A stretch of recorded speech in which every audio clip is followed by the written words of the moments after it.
आज की बात, स्वागत।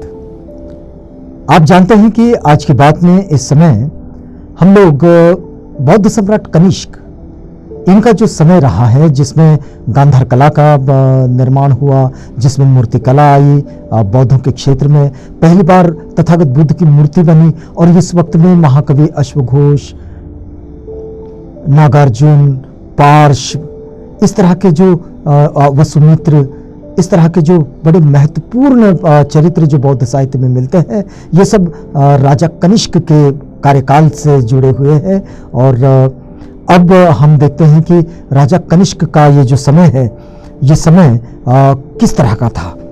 तो देखिए, 4वीं सदी का चीनी यात्री फाहियान पुरुषपुर निवासी 700 भिक्षुओं की संख्या का उल्लेख करता है। पुरुषपुर यानी कि आज का पेशावर, जिसमें सम्राट कनिष्क की राजधानी हुआ करती थी, और वहां 700 भिक्षुओं की संख्या का उल्लेख चीनी यात्री फाहियान ने किया है। यहां वे स्पष्ट रूप से लिखते हैं कि वे कौन से संप्रदाय के थे, यह स्पष्ट नहीं है। संप्रदाय का मतलब यहां यह है कि किस मत के थे, मतलब अलग अलग मत प्रवाह के साथ जो जुड़े हुए लोग थे, लेकिन मूल रूप से तथागत की मूल शिक्षाओं को मानने वाले थे।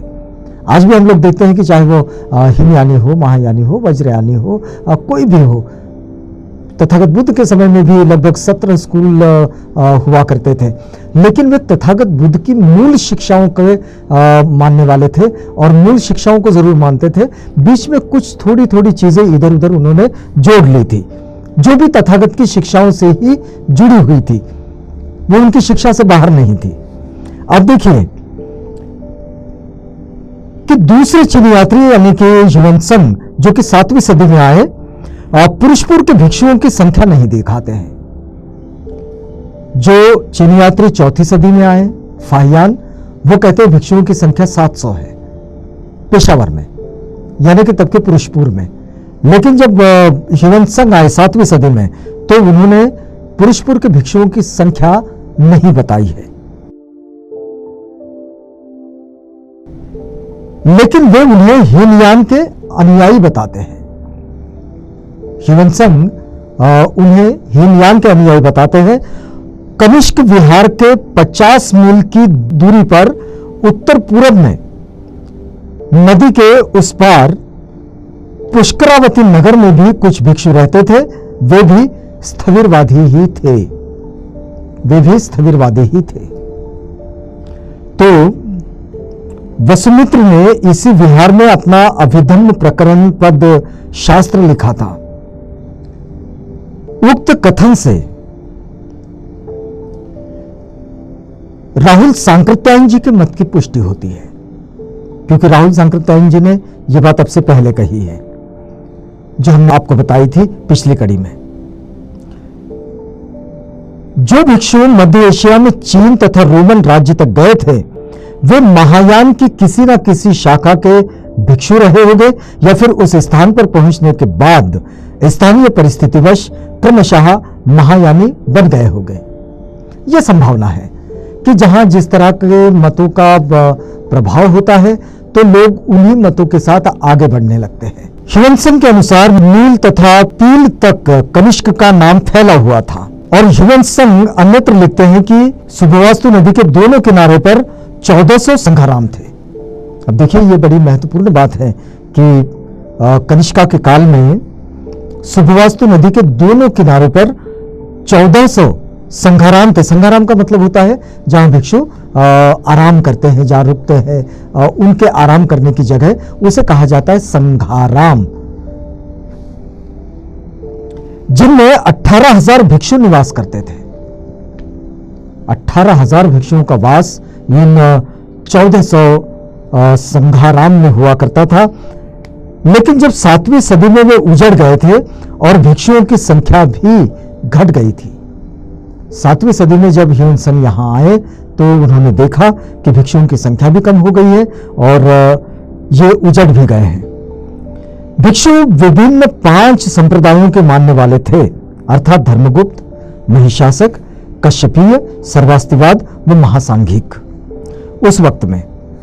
इसमें कोई संदेह नहीं कि कनिष्क के काल में ये उसके आसपास उक्त संख्या अथवा उससे भी अधिक भिक्षु और विहार रहे होंगे। फाहियान ने अपनी यात्रा वृत्तांत में आंकड़े नहीं दिए हैं, लेकिन इस कमी की पूर्ति ह्युएन त्संग ने की।